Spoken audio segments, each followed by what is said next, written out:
So chapter 8 is about the skin disorders, and as usual, there is a little bit that we need to know about the normal physiology and anatomy.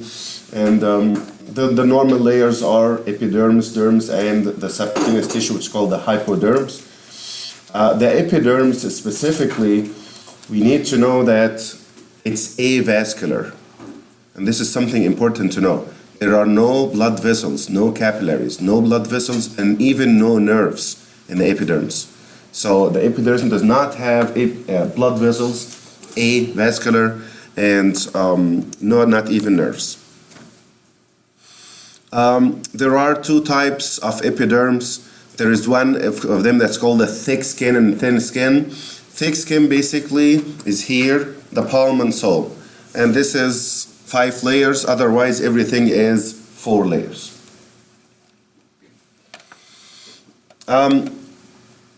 The normal cells of the skin contain keratin, but there will be some cells contain the melanin. And what's the melanin? The melanin is the pigment, a brown, black pigment that determine the color of the skin. So the more you have of melanocytes, which is the cells that produce melanin, the darker you will be. If you have less, you will be lighter colored and so on.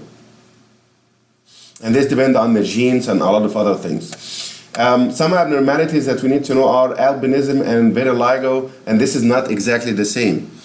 Albinism is lack of, this is not melatonin, it's melanin, strong.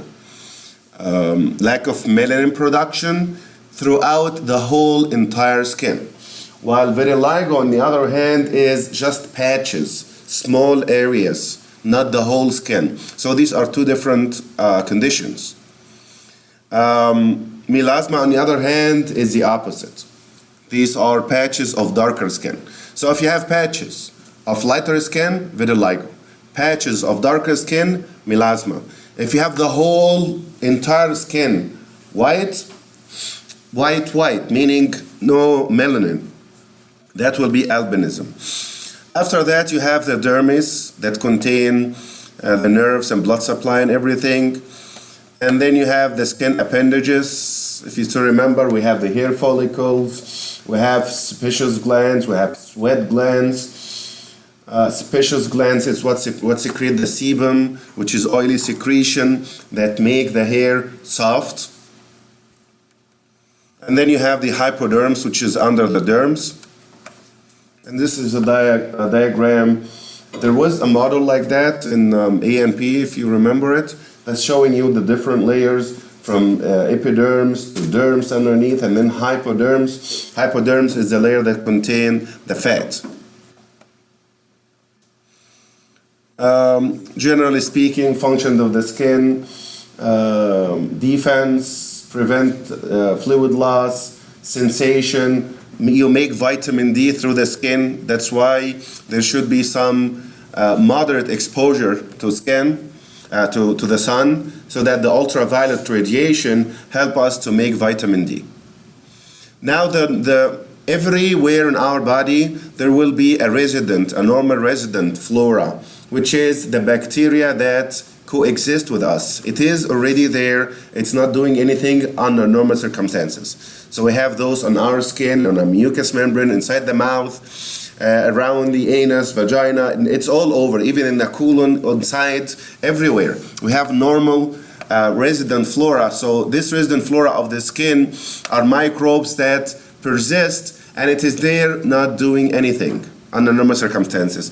When is it going to do anything? If you start to scratch or you have a wound or something, when it have an access to the body.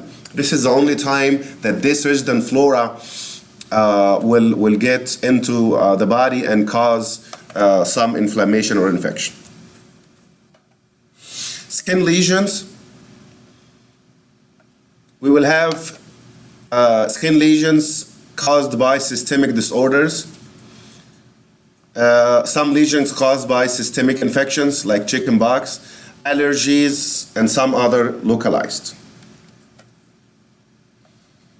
In order to know, in the skin specifically, in order to know what do you have to check for location, where is it? How long has it been there? Has it been there for a couple of days or a couple of months or a couple of years? Is it changing? And this is very important to notice. Is it changing or not? Like, is it getting bigger? Is the color changing? It was brown, now it's acquiring different colors, for example. So physical appearance is the most important of all. Color, elevation, texture, and oxidate or not. And then there is a pain or pruritus or not. And the term pruritus is important to remember, which means itching. So when you see pruritus, it means itching. Is it itchy or not? It will mean different things. We will apply all of these, but this is just generally speaking.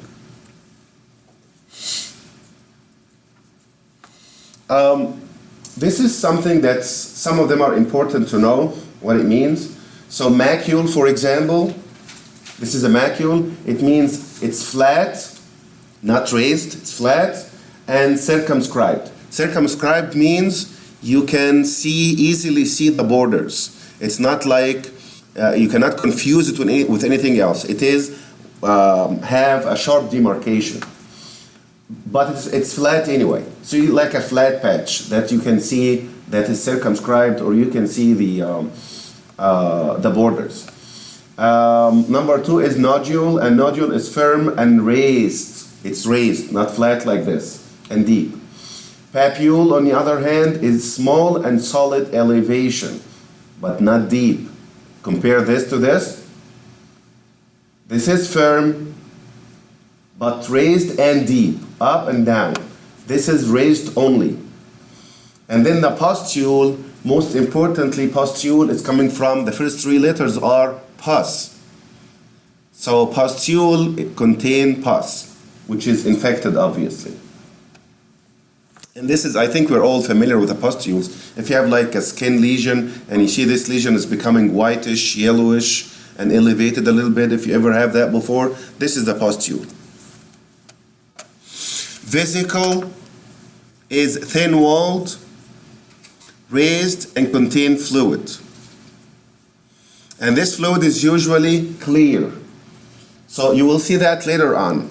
That's why you need to know it from now. When we go through the skin disorders, you will see vesicles, you will see pustules, you will see something like that. So you need to be familiar from the beginning. So remember that vesicles specifically is important, or blister, and these are the ones that have thin wall, it's raised, and contain clear fluid.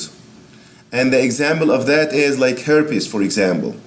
If you ever see herpes before, it's raised, it contains fluid. If you push it, fluid will leak out, right? And this fluid is usually colorless. Plaque is slightly elevated and looks like a scale shaped, but it's flat. Ulcer is actually depression, so it looks completely different. Fissure is the same, but it's a crack, looks like a crack.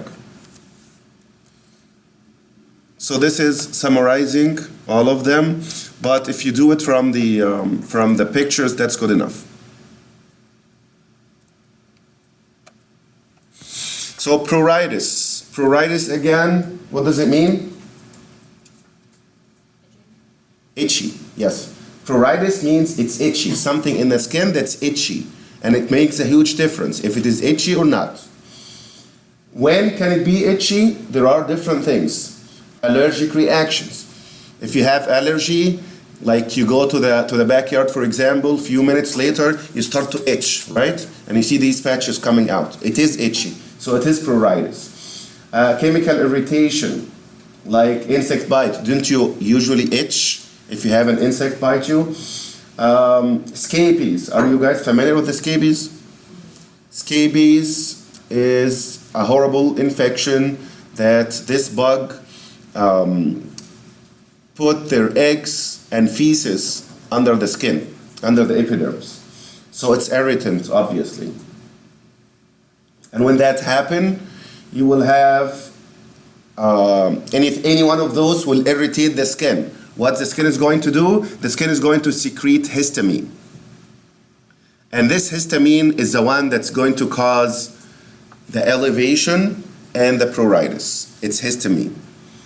Because it's itchy, and this is important to remember, because it's itchy, a lot of times when you itch it, When it's itchy like this, and when you scratch it, you're going to open and make a route for the microbes to get in, and this will lead to infection. So if I ask you why you can have infection in pruritus, you know that because I'm going to scratch and open the skin for the microbes to get in. Are these microbes supposed to be there? It is. This is your normal flora. Are we following so far? So why in pruritus you get, it's frequent. With pruritus you get infection. Why? Because you scratch the normal flora that is already there but not doing anything. It have an access, and we mentioned that in the beginning. If you give it an access, it will enter. Or if you have very low immunity. So these are the two scenarios where the normal flora can cause something. When was the normal flora cause a problem? It's normally nothing happened. We all have the normal flora all over the body, not doing anything. When should it cause any problem? If you scratch and open your skin, it will enter in. Or if your immunity is really suppressed. So these are weak microbes. They don't do anything. But if you're too weak, weaker than them, then they can do something. Okay, so we got the two scenarios. Either scratch and open for them, or your immunity is too weak. And pruritus is caused by histamine that make you scratch. Diagnosis, it can be culture staining. You take a swab or something and look under the microscope. You can take biopsy, and biopsy usually is left for if you're expecting something malignant, cancer or something. Blood test can help us to know about that, and so on. Treatment, not the most important. As a rule, if there is a treatment that's important, I will let you know. Okay? Even the diagnosis and treatment is not the most important, generally speaking. But I will let you know if there is something that's specifically important, and we did before, like the chemotherapy that we talked about and so on. But generally speaking, just take it as a rule, in most of the skin diseases or disorders, they give antihistaminic and cortisone. This is like most of, except if there is infection. But most of the skin lesions that have pruritus specifically, if you have itching, they give you antihistaminic because histamine was the one that's making you itchy, right? And the one that make you scratch. Glucocorticoid is doing the same thing, but it's a lot stronger than the antihistaminics. So this is usually what happens. If there is infection, they give you antibiotics. If there is something precancerous, which can turn and become cancer, they can remove it. Inflammatory disorders. The first one is contact dermatitis. Contact dermatitis, from the name, you get in contact with something and you get dermatitis. Dermatitis, itis means inflammation, obviously, right? We know that. And derma means skin. So skin inflammation due to what? Contact with something that you have allergy against, and then you start to itch and become itchy, and you get the dermatitis. For example, if they tell you, for example, that you are allergic to latex, right? So you should avoid latex, right? What happens if you use gloves or something that's latex? You get inflamed, right? Some people have allergy to metals, like they tell them, do not wear a watch, right? And what happens if you wear the watch? When you take it off, you will see red in the exact same spot, right? You have allergy to the Band-Aid, for example, if it is made of latex or something like that. What happens if you put it in your skin, remove it, you will see red patch, exactly the same shape and same location, right? So it's important for the contact dermatitis to know the location and how does it look like. Location and how does it look like. It's here. And look like the watch that I was wearing here. Okay, that's it. Contact dermatitis to metal. You have a Band-Aid. Remove it. The whole thing is red and inflamed. Contact dermatitis, right? So the most important of this is to notice the location and how does it look like. The shape and location. This is the most important. Some people are allergic against different types of soap, shampoo, and so on. So whatever it is. And treatment, again, not the most important, just as usual. Avoid being exposed to the irritants, and you can use antihistaminic or glucocorticoids. Look at this. You can tell right away that this is contact dermatitis, right? It looks exactly like the Band-Aid or something that was here. It's red, inflamed, contact dermatitis. Okay? Just by looking at it, location and shape. Next one is called the urticaria or hives. Urticaria, there are different types of hypersensitivity, and generally speaking, the hypersensitivity is that you have exaggerated sensitivity. You are sensitive more than normal. And the example of that is urticaria. And the example is if we all of us, the whole class, we go to the backyard, for example. Barely, you can have a little bit of sneezing, maybe just once or something, right? Nothing usually happens. Maybe one of us will have an exaggerated sensitivity, and he start to itch, and he start to have patches, and he might have a difficulty breathing, right? So this one is the one that's having hypersensitivity, and hypersensitivity type 1 is the one that occur immediately, maybe within few seconds or something, okay? Type 2 and other types will take some more time. But this is hypersensitivity, so urticaria is type, it's important to remember that it is type 1 hypersensitivity. Type 1 hypersensitivity that occur immediately, okay, or within a very short period of time. And other examples for urticaria is you're allergic to peanut, for example. You eat it, you have a severe reaction, right?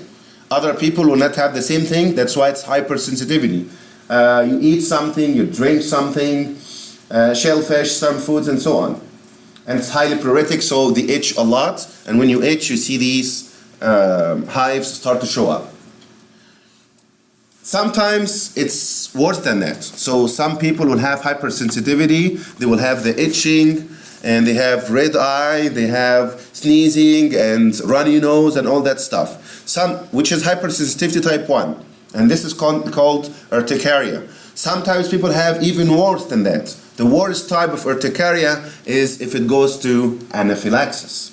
So anaphylaxis is a severe condition, okay? That urticaria go to anaphylaxis. And anaphylaxis, 2 words to remember only: severe drop of blood pressure and restriction of breathing. They have hard breathing. These are the most important two. EpiPen can be used. We know some people carry the EpiPen all the time. If in case of there is an insect bite or something, they use it right away. But urticaria is type 1 hypersensitivity, highly pruritic, right? Type 1, highly pruritic, and it can go to anaphylaxis. This is how it looks like. Usually you itch a little bit and you see these patches or hives. Atopic dermatitis is something that's more in infant, and this is called the eczema as well. And this is more in infants. You see it like with a diaper or something, and it's something that takes a little bit of a time, and it have some inherited tendency. It's not like the urticaria, it just happened.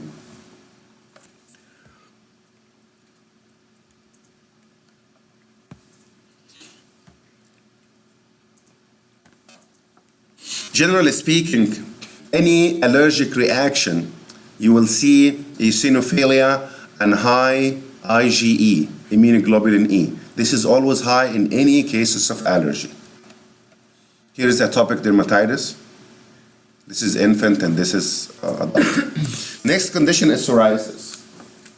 Psoriasis is chronic inflammatory skin disorder, usually start in teenage, but the most important to know about this is T lymphocytes cause proliferation of the keratinocytes. Remember the skin contains what? Keratinocytes and some other cells, right? what are your layers? You have either 4 layers or 5 layers, right? We mentioned that. Thick skin and thin skin, right? Thick or thin. Whatever thick or thin, the vast majority of the cells are keratinocytes. And you're supposed to, normally, when you lose some of these cells, you're just supposed to replace it, right? But this is not replacing. This is excessive proliferation of keratinocytes in this specific spot, okay?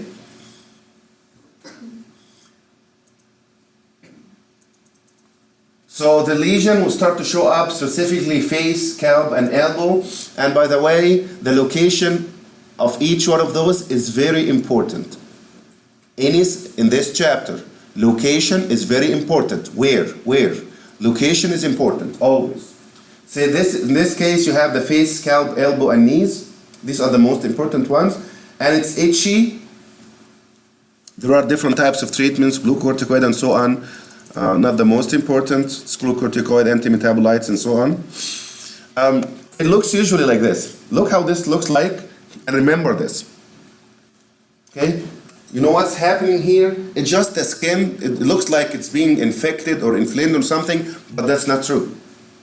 What you're seeing here, this whitish, silverish, it's just a normal skin, but the keratinocytes are overgrowing, giving you that shape. So there is nothing really like infection or anything. It looks unusual, but this is skin, keratinocytes. It's just excessive proliferation because of the T lymphocytes.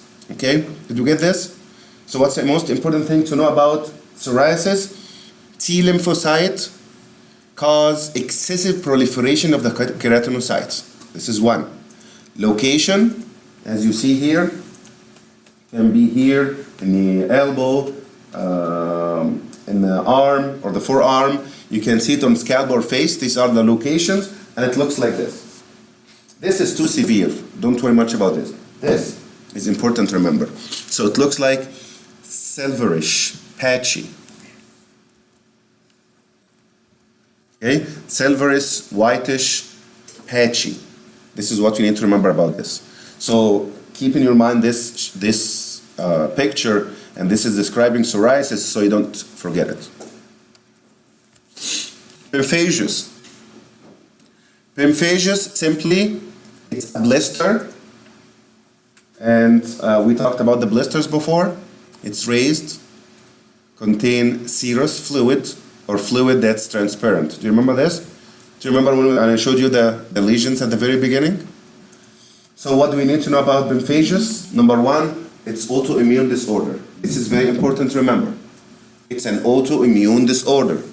Pemphagus is an autoimmune disorder. Since it's an autoimmune, means the antibodies go against our epidermis, our epidermal skins, epidermal cells, causing blisters. Okay? I'm focusing on certain things that's very important to remember. Okay, there's a lot, but this is the most important. You have to remember that pemphagus is an autoimmune disease. Antibodies come against our epidermal cells, causing blisters. This is the most important thing to remember about this. Okay. This will shed after that, so it's going to fall down and so on, but most important is what I told you. Scleroderma. From the name, sclero and derma. Derma means skin, right? Derms means skin. Sclero means fibrosis by collagen fibers. Remember it like this. It's collagen fibers. So what's happening is collagen fibers will be deposited in the skin and around the blood vessels and capillaries. You can't forget this. Scleroderma. What's a scleroderma? What's happening in scleroderma is sclero means fibrosis or fibrous tissue. And which fibrous tissue specifically? Collagen fibers. Collagen fibers. And these collagen fibers start to deposit in the skin and around the blood vessels. This is the most important thing to remember. Okay? It will cause inflammation and fibrosis. and it can go to other spots, but the most common is in the skin. Okay, it can go in the kidney, causing renal failure. It can go to the lung and causing respiratory failure. It can go to the intestine, causing intestinal obstruction, and these are all more progressive cases. But what is the typical for scleroderma? Scleroderma, sclero is collagen fibers, derma means skin. It's collagen fiber in the skin, where it's deposited in the skin around the blood vessels and around the blood vessels. Okay? Making inflammation and fibrosis. Look at this. You know what's happening here in these patches, and this is more severe. But look at this. This is in the beginning. What's happening here is collagen fiber depositing in this part specifically. So there is fibrosis, and because of this fibrosis, you see it fibrotic and shiny, and they cannot move their hands much because of the fibrous tissue that's laying under the skin and around the blood vessels. This is a very severe case. And again, it's collagen fibers depositing in the skin. Now, skin infections. Skin infection can be bacteria, virus, or fungus, or parasite. And we will need to know the causative organism. You need to know, is it a virus? Is it bacteria? Is it fungus? And what type, if we need to know it. So the first thing that we will need to know is cellulitis or erysipelas. Cellulitis is infection of the derms and epiderms. Most of the time, Staphylococcus aureus. Yes, the name is important. Any skin infection, you need to remember the organism. What's the organism here that you need to remember? Staphylococcus aureus. And where does it happen? Lower trunk and legs. We can read and know anything else, but you cannot forget the most important of all. Okay? So what's the cellulitis or erysipelas? Infection of the derms and epiderms caused by Staphylococcus aureus, usually in the lower trunk and legs. When that happens, like after injury? It's usually after injury, follow injury. So you have an injury, a glass or a piece of wood or something that injured you, and after that you start to have this. You open the route for Staphylococcus aureus to enter into the skin, causing these cellulitis, which is infection of the skin and subcutaneous tissue as well. Okay. There are other types. It can occur because of this person is immunocompromised, which is the same as we mentioned in the very, very beginning. Remember that the resident flora is all over the body, not causing anything, except in two scenarios, and I mentioned it. You open a route for them, which in this case you have an injury, or you are immunocompromised. Okay? Taking glucocorticoid, taking medication that suppress the immunity for some reason, or somebody having AIDS or any of the conditions that make him immunocompromised. These lesions are usually, it's infection. So infection, the lesions will be raised, will be painful, swollen, red, and so on. Look at this. Obviously, this person, he or she have like an injury here, something opened this, so the Staphylococcus entered in and caused an infection that usually start to spread and become bigger and bigger. Okay? So this is cellulitis or erysipelas. And this, the head right here, this is usually the site of the initial injury. You open the route, Staphylococcus, you all have it. All of us have it on the skin. That's normal. But you're not supposed to open the a route for them to enter inside. Once you open it, it goes into the derms and hypoderms, causing this severe infection. Staphylococcus aureus. Okay, and obviously, as you see here, red, and this would be very painful. The next one is Frankles. And Frankles is also caused by Staphylococcus aureus, which is important to remember also. So remember those two conditions so far, same organism. Cellulitis and Frankles. The difference is Frankles usually start at the hair follicle. So if you notice it, it's smaller, and look at it, you will see it around the origin of the hair, okay? And this is unique about this type of infection, which is furuncles. It occurs in the face, neck, and back, which is the common locations. But the most important thing to know is that occur around Staphylococcus aureus and occur around the base of the hair or the root of the hair, which is the hair follicles. Start at the hair follicles. Okay? If you have more than one furuncles communicating with each other, you call this carbuncles. This is good enough to know. What's furuncles? Staphylococcus aureus invading the follicles, the hair follicles, okay? Causing infection. Occur in face, neck, and back. If you have more than one, you call it carbuncles. So carbuncle is also caused by Staphylococcus aureus. So look at this. This is the furuncles like this, but look at this, 1, 2, 3, 4, 5. Do you notice that there are several of those? And they communicate from inside. You call that carbuncle. So like hair follicle is infected, another hair follicle is infected, and a third one here, and they open on each other, you call that carbuncle. And what's the organism so far? Staphylococcus aureus, in the 3 conditions so far. And this is important to remember. Impetigo.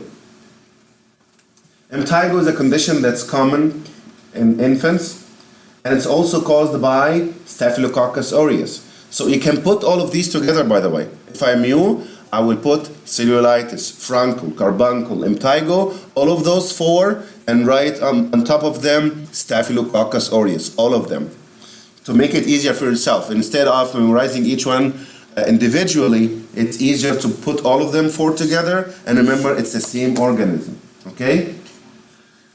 It's also very important to remember that it happened in the face and highly contagious. Very important to remember. This is something unique. Okay, if there is a kid, a child, or an infant having this impetigo, everybody has to stay away from them, especially infants. You just come close or touch, you will get the infection. Very highly contagious. The problem with impetigo is that the kids, if you don't give them anything, they will start to scratch. It's very pruritic. So that they have it here, it start to scratch, it start to spread because of the severe pruritus.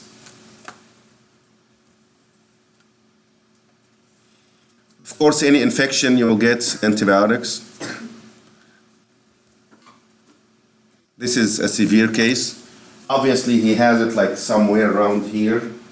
Okay, Staphylococcus infection, and it's itchy, it's pruritic, start to itch it, scratch it, and start to spread. And as you see, it's in the face, which is the most common location. So what do you need to know to remember about impetigo? What's the organism? Staphylococcus aureus, most common location, face, highly contagious, pruritic.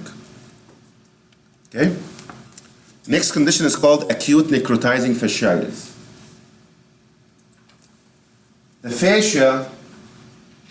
fasciitis, what does it mean? Fascia is the subcutaneous tissue, the connective tissue under the skin. Itis means inflammation or infection.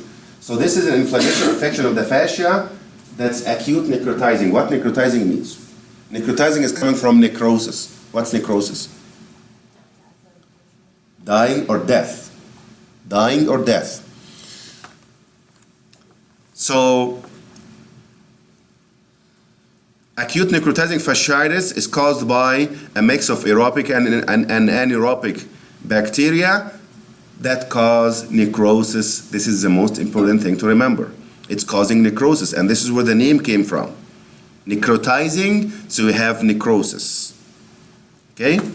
And what's happening is the bacteria release toxins that go under the skin and separate the layers of the skin. Usually there will be a minor trauma at the beginning, and then it will start to show up like this. most common organism is Streptococcus, beta hemolytic Streptococcus. So acute necrotizing fasciitis, what do we need to know about it? The most important thing is fascia means under the skin, so it's infection under the skin that causes necrosis. Okay? Most common organism, Streptococcus, beta hemolytic Streptococcus. Beta hemolytic Streptococcus that secrete toxins. This is what you have to remember about this. And usually start as a minor trauma. Here it is. See this picture here? These are dead tissues. So you know what will happen here? They will actually excise it and remove it. It's dead. These patches here are dead. Necrotizing. It's necrotic. Necrotic. Dead. Had to be removed. Acute necrotizing fasciitis. The problem is, if you delay the treatment, you lose more. This is something like the gangrene. Do you know the gangrene? If you have a gangrene in certain spots, amputation, right? You leave it, instead of amputating a finger, you amputate the whole foot. If you don't amputate the foot, you will amputate the leg, right? This is kind of similar scenario. If you see these patches of necrosis, it has to be removed. You wait, and antibiotics, of course, a huge dose of antibiotics. If you leave it, delay of treatment, it's going to extend more and you're going to remove more, okay, and excise more. So delay treatment, greater tissue loss and more amputation. Instead of removing a patch of the skin or even a skin with some muscles underneath, you can amputate the whole leg because of delaying.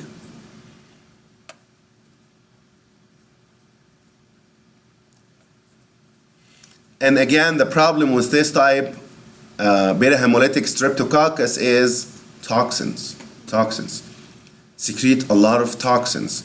And these toxins will cause death. This is what's causing the death, which is necrosis. And also it can go around in the blood causing systemic problems like renal failure, like heart failure, and so on. Next condition is called leprosy or Hansen's disease. The name leprosy came from Mycobacterium libra.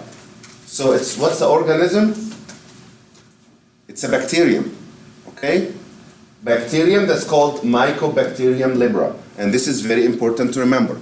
By the name, if you forget these names, you will get the questions wrong. Specifically what I'm focusing on, okay? Sometimes you will see like 3-4 organisms. When I tell you one, like beta hemolytic Streptococcus, there are other bacteria underneath, not as important. Just remember this one, okay? Beta hemolytic Streptococcus, specifically, the one that secretes toxin. This is the most important. Anything else? Not a big deal. So here, leprosy caused by bacteria. What type of bacteria? Mycobacteria libra, okay? It's a chronic problem that affects the skin and mucous membrane. And it looks like this.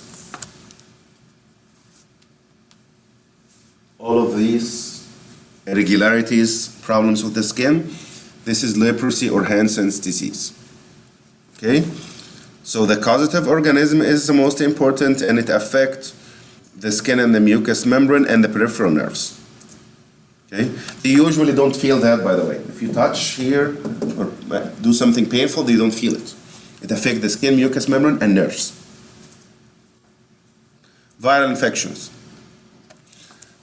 First thing that you need to know is herpes simplex. There are different types of herpes simplex. Type 1 is a lot more common. Type 2 is less common. And type 1 is a normal one that we should know. If you ever had these blisters, did you have these vesicles or blisters under the skin after you have flu or fever or something like that? You start to see these under around the mouth or something. This is herpes simplex type 1. And type 1 is called the oral one, the one that happened in the mouth. Type 2 is the genital one. It occurs around the genitalia, in the genitalia itself. So we have two types. And this is virus.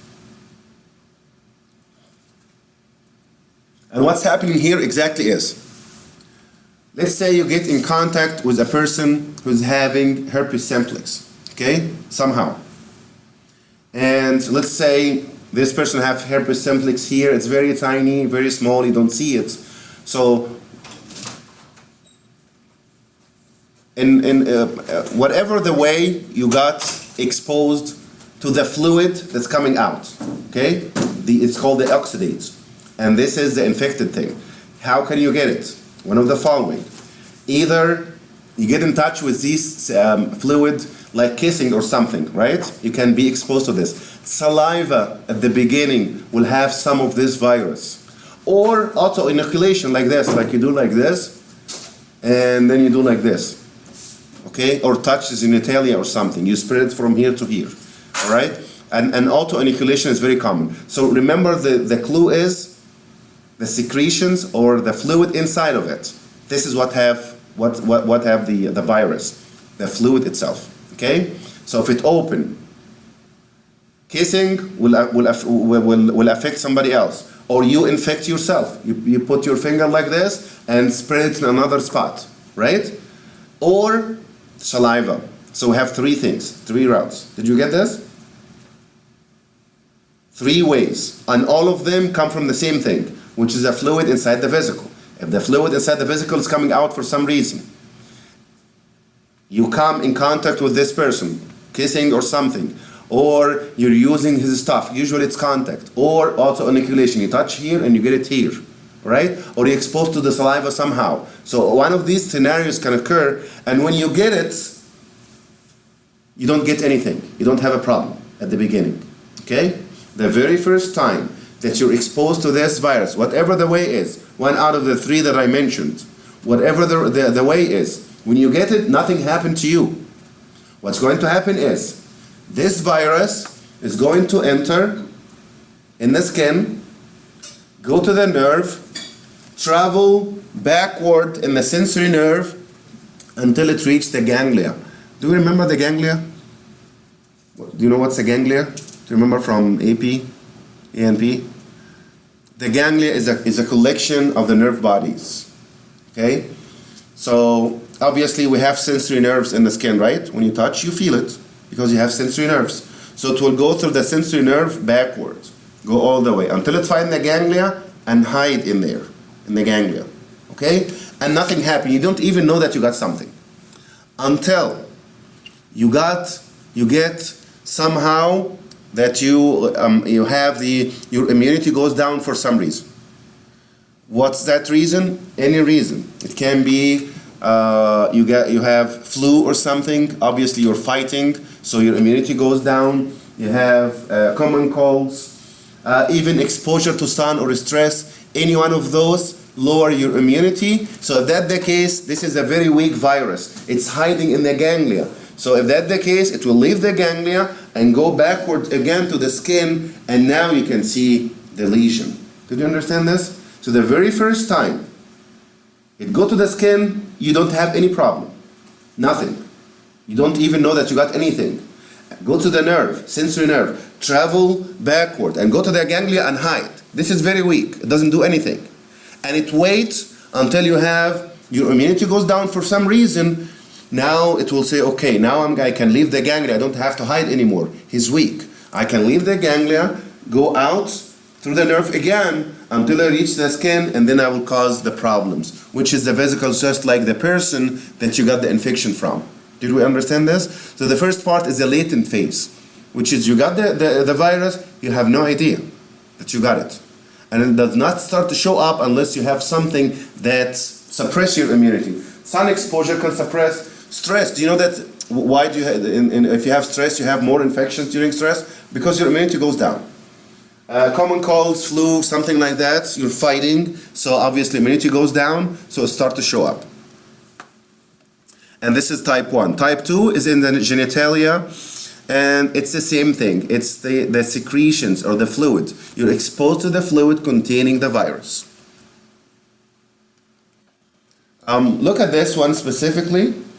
This is a big one. Sometimes it's smaller than that. If you ever see something like that, and this is a blister or a vesicle. Okay, these are genital ones. Looks horrible. So this is herpes simplex, and you got the different ways how to get infected. And these lesions are also pruritic and painful. Okay, so what do we need to know about herpes simplex? Number one, there is type 1 and type 2. Type 1 is oral, type 2 is genital. That's number one. Number two, there is a latent phase. When you get the virus, it hides in the ganglia, and then when you have a problem that suppresses your immunity, it goes out. Causing what? Causing these blisters, which is painful and pruritic. This is what we need to know. Okay? The next one is warts or verrucae. It's more common to call it warts. Okay? And warts is caused by human papilloma virus. There are different types from 1 to 4, but you need to remember this. And human papilloma virus, there is a vaccine for that, right? We know that specifically for ladies. There is a vaccine for the human papilloma virus, which is HPV. And this, most common, will cause plantar warts. Warts means something looks like a tumor, but it's not a tumor, okay? It's a swelling, okay? So it's raised, it's elevated. Looks kind of, when you look at it, you think looks like a tumor kind of. It's not a tumor, it's a viral infection. This is warts, okay? So here, HPV, human papilloma virus. What's plantar means? What's planta? Planta is what? No, planta is this.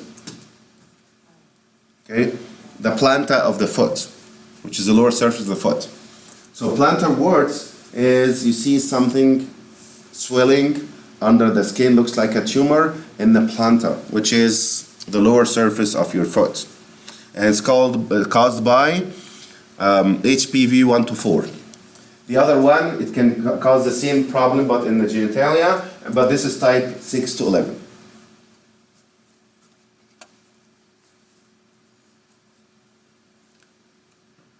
The genital one is the one, if you heard about this, is the one that we usually, ladies get vaccination because it irritates the cervix specifically and can predispose to cervical cancer. Okay? And that's why it's highly recommended to get the vaccine for that. Okay? So human papilloma, so what do you need to know about the warts? It's caused by HPV or human papilloma virus, type 1 to 4. This is the one that come in the planta, which is plantar. Location is extremely important, and the name gave it away. If you remember that planta means the lower surface of the foot, you remember it. Okay, the other type is in the genitalia, which is type 611. Here is the plantar one, look like this. There is usually there is a treatment fluid that they put it on this to get rid of it. Okay, this is the genital one. Next type is, so we covered so far bacterial infection, viral infection, now the fungal infection. The other name for fungus is mycos. So fungal infection or mycosis. Mycos means fungus.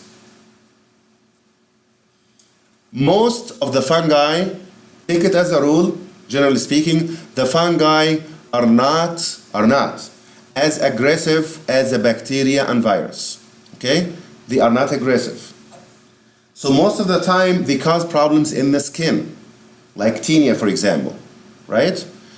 And it will not cause a systemic problem like pneumonia and stuff like that. It's usually bacteria or virus. So mycosis or fungal infection, usually it's not systemic. It can be systemic only if you have immunosuppression or if you are immunocompromised. Like AIDS people, patients with AIDS, they can get pneumonia and they find that the causative organism is a fungus, but this is rare. Are we following so far? So the fungus is not as aggressive. It usually causes problems in the skin only. This is the normal. Skin or mucous membranes. So it can cause problems in the skin in the palm, in the sole of the foot, maybe in the face, maybe in the mouth. So any skin or mucous membrane. It's very superficial. It does not cause systemic problems unless you have an immunocompromised, you're immunocompromised for some reason. Okay? There are different ways to diagnose, but if you take a scrap of the skin and look at it, you will know what it is. Tinea is the most common one, and you need to know tinea very well. Tinea is important to know. So, number one, what's tinea? What's causing tinea? Is it bacteria or virus or fungus? It's fungus or mycos. Fungus or mycos. That's number one. Number two, depending on the location, you have different types. Tinea capitis, what's capitis means? Cap means cap. So tinea capitis is tinea of the head. Okay? Tinea corporis, corporis is coming from corpus, and corpus means body. So this is the tinea of the body. So where does it come? Any area of the body, specifically the trunk region, any part of the trunk, that's non-hairy part. For the tinea corporis specifically, it looks like a ringworm, and this is something that you need to remember. The ringworm something looks like this.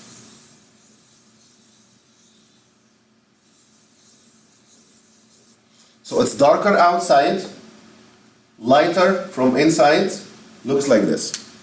Okay, and this is called, it's round and clear center. You see, there is nothing here, clear center.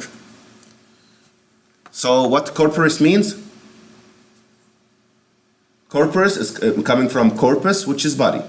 This come in the body, not in the head, not in the head, not in the hand, not in the foot. The body means the trunk. Come in the trunk, okay? And this is where the name came from. Which part of the trunk? The non-hairy parts. The lesion looks like a ringworm, which is clearing center. So you need to remember this. Most of the time it is pruritic, right? So what the pruritic means? Pruritic means itchy. If you scratch it, you can get infection, right? Are we following so far? The most important thing to remember about tinea is it's fungus and the location. Okay? So tinea capitis in the cap means in the head, scalp specifically. Tinea corporis, corporis means corpus, which is body. So it comes in the body, in the non-hairy parts of the body. And the lesion looks like a ringworm, which is clear centers. Tinea pedis, what's pedis means? Pedis, you know the pedal? The pedal, it means foot. Okay? So tinea pedis, which is also called very famous athletic foot. Tinea pedis, athletic foot. This is something that happened in the foot of the athletes or somebody who wear his shoes for a long time without changing. Okay? Because less oxygen, less aeration, tinea can flourish and survive in that environment. Tinea inguem. Inguem means this part of the nail, which is, inguem is this part of the nail. So tinea inguem is tinea of the nails. Okay? So you have four types. The most important, if you just understand what does it mean, okay? One more time. What's the tinea capitis? What capitis means? Scalp. So tinea capitis is tinea of the scalp. Tinea corporis. What corporis means? Body. So it's the non-hairy parts of the body, and it looks like ringworm. Tinea pedis. Pedis means foot. Pedal means foot. Pedis. So this is athletic foot. Tinea inguinum. This is the tinea of the nails. And here are the different types. So what is this? Tinea, pedis, pedal. You know where the name pedal come from? Like if you're riding a bike or something, the pedal means because you put your pedis on it, which is the foot. And this is obviously in the scalp. So what do you call it? Capitis. This is in the body, non-hairy parts of the body that's inside, maybe abdomen or something. So this is corpus and this is inguinal. So this picture is describing what you have to know. The only thing additional is the corpus one, which is this. Look how it's red from outside and white from inside. Did you notice this? Look at it. It's red from outside and white from inside. And this is called the ringworm appearance or the clearing center appearance. Scabies. What's a scabies? Scabies is a problem that happened because of the mite. And the mite is called Cercopides scapii. So they took this scapii and say scabies. Scapii, scabies. Okay? So what's the organism? It's not an organism, it's a mite. What caused this? It's a mite. And this mite, the problem is it burrows into the epidermis. So it goes like this. You go to a spot that's infected. For example, you're sleeping on a mattress that somebody has scabies, okay? So a couple of these female scabies are on the mattress, and you go there. It go to your skin and start to burrow under the epidermis, and then it's going to lay in this. They're going to lay the eggs and the feces. The eggs and feces inside is going to irritate, causing a horrible type of itching. They itch until they bleed. It's that bad, okay? So why it's intensively pruritic? What's causing this pruritus or this heavy scratching? It's because of the feces and the eggs laying down. The female will put it under the epidermis. Okay.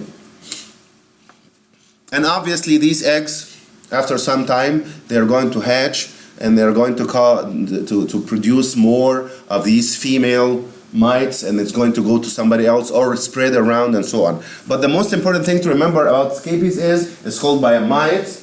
It's called Cercopides scapii, this one. Number two, the female burrow under the epidermis, and they put the eggs and the feces under the skin, causing severe irritation, severe pruritus. Okay? And then the larva is going to hatch and cause spread of the infection. And this is how it looks like. This is a mite itself. And it causes these lesions. See how it is making a burrow under the epidermis. They remove the epidermis from this part to show you. Okay? And these are the eggs, like this. So it lay the eggs and feces inside, underneath, causing severe pruritus. Pediculosis, which is a lice. Pediculosis, just like the tinea, the different types, it's all about location.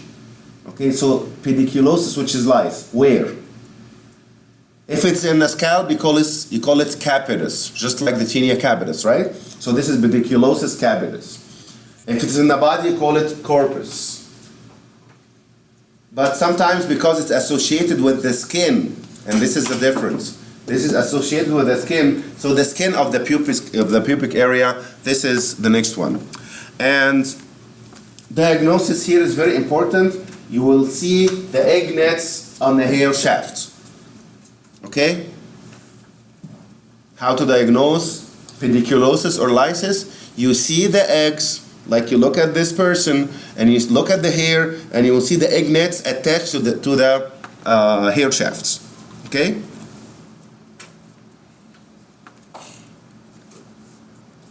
Are we okay so far?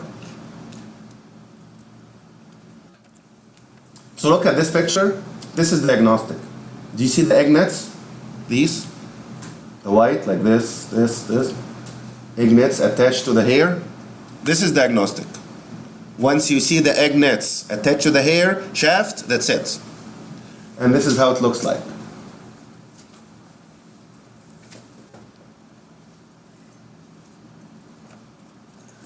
Now, skin tumors.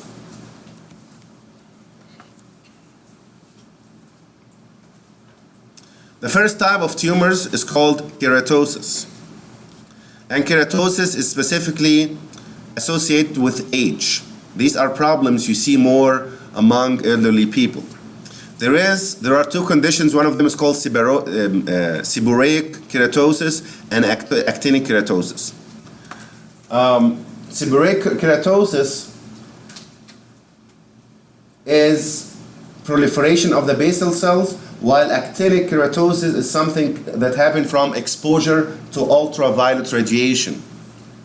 And that will determine the location. So actinic keratosis, where does it happen? In areas exposed to the sun, usually come here, like in the ears, in the face, come in one of these areas. And this is called actinic keratosis. So actinic keratosis is not the same as seborrheic keratosis. Seborrheic keratosis, it come anywhere in the body. But this, actinic keratosis, it come in the sun-exposed areas because of the ultraviolet radiation. And that's why it affects more of fair-skinned people. Okay? Because you get more skin damage from the ultraviolet radiation. Did you understand those? So keratosis occur more with age. There are two types. Seborrheic keratosis, which can occur anywhere in the body. Actinic keratosis in areas exposed more to the ultraviolet radiation, like the ears, for example. So look at this, and even here you can see the location. This is anywhere in the body, but this is on the ears, see?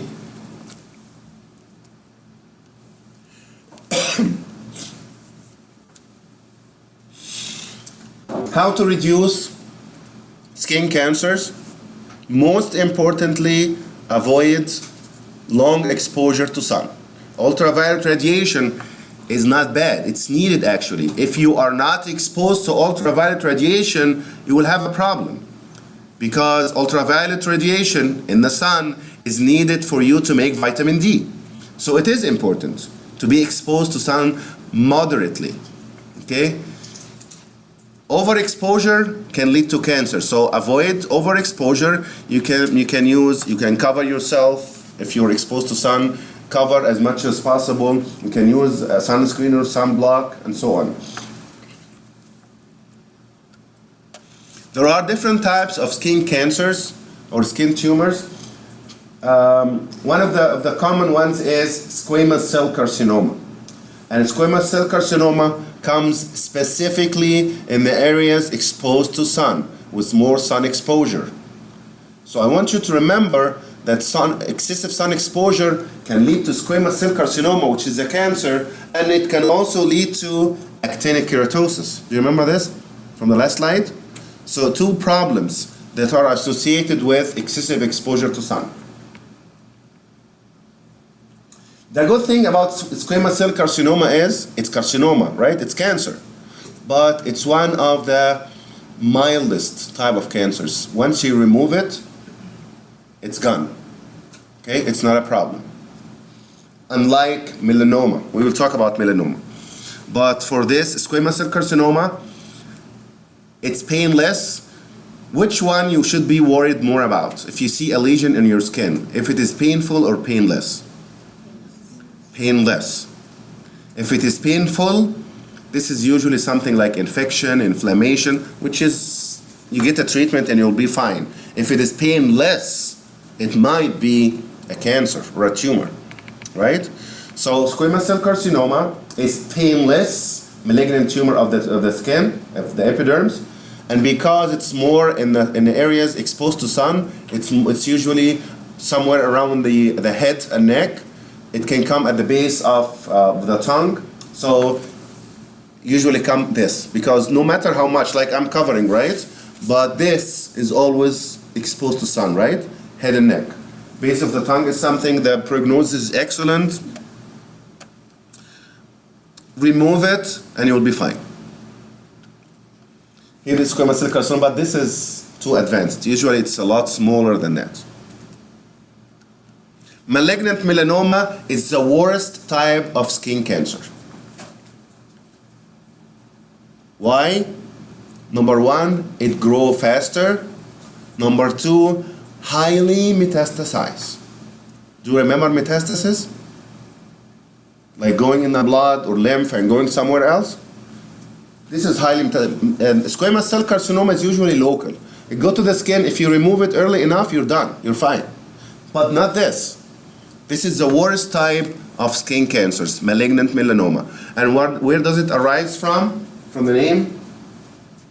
Which cells? Melanocytes. Yes, it comes from the melanocytes.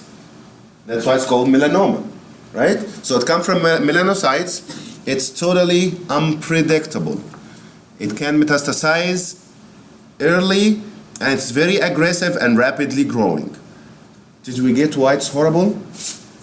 Aggressive, rapid growth, highly metastasized.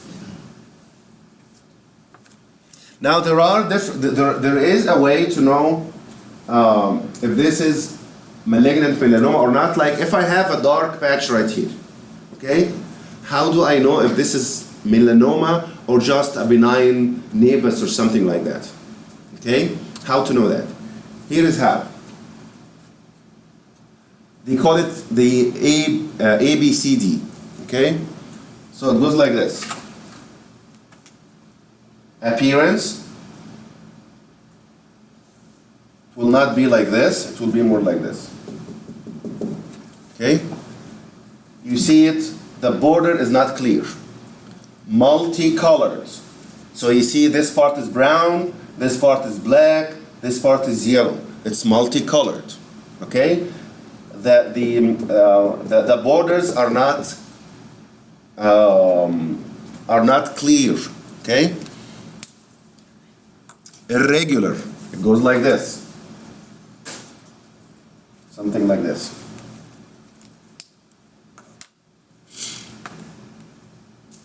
And it's growing rapidly. So if you see something like that, it goes like this. How long did you have this? I have it for a couple of months. Did you notice it? Is it growing? Yes, it's becoming bigger. So this is one, right? Look at it. You see the borders are irregular. And the border is not clear. You cannot like track it. If you try to go like this, here is the border, you can't. You go like this, I don't see it. So the borders are not clear. The color is multicolored. It can be surgically removed, you can use radiation, but again, the prognosis is very bad. And here's the ABCD that I was talking about. How to know if this is nevus or a melanoma. Appearance. A is appearance. Change in appearance. Was it like that 2 months ago? No, it was not the same. It looks different now. It was kind of circular, but now it's kind of oval, and it looks different. Appearance. Borders. Border, is it changing? It's getting bigger, and it's irregular border. Color. Multicolored. If you see the lesion that have one color, this is good. If you see multicolored, it might be malignant melanoma. Diameter is increasing. Okay? So increase diameter, change in color, border, and appearance. A, B, C, D. Appearance, border, color, diameter. Did you get it? Can you tell now if you see a nevus versus melanoma, can you tell them from each other? Okay? The appearance does not change. Okay? The borders, clear, regular. You can see the borders. Size is not increasing dramatically. It might take a year or something to get just a little bit bigger, so you don't even notice it. But melanoma, just give it 2 months and it will grow. Okay? So if you notice color, if this is a nevus, it's brown. The whole thing is brown. Dark brown, black, whatever it is. So it's one color. If it is multicolored, this is melanoma. Did you get the criteria? If you see something, you can tell? Look at this.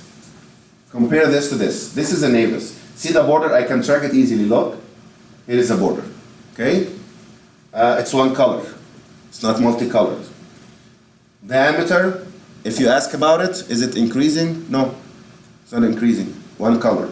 Compared to this, black, brown, red, and you might see some areas that are white or something, multicolored. Try to track it, it's hard. Right? Where is it? Is it here or here? Right? So the border is not clear.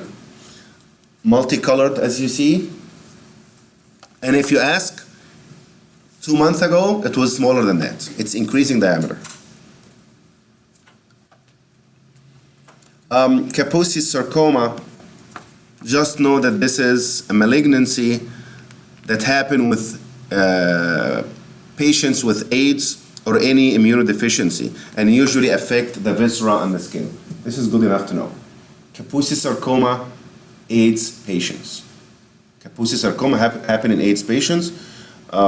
It can affect the skin or the viscera and so on. But this is the most important thing to remember about Kaposi sarcoma.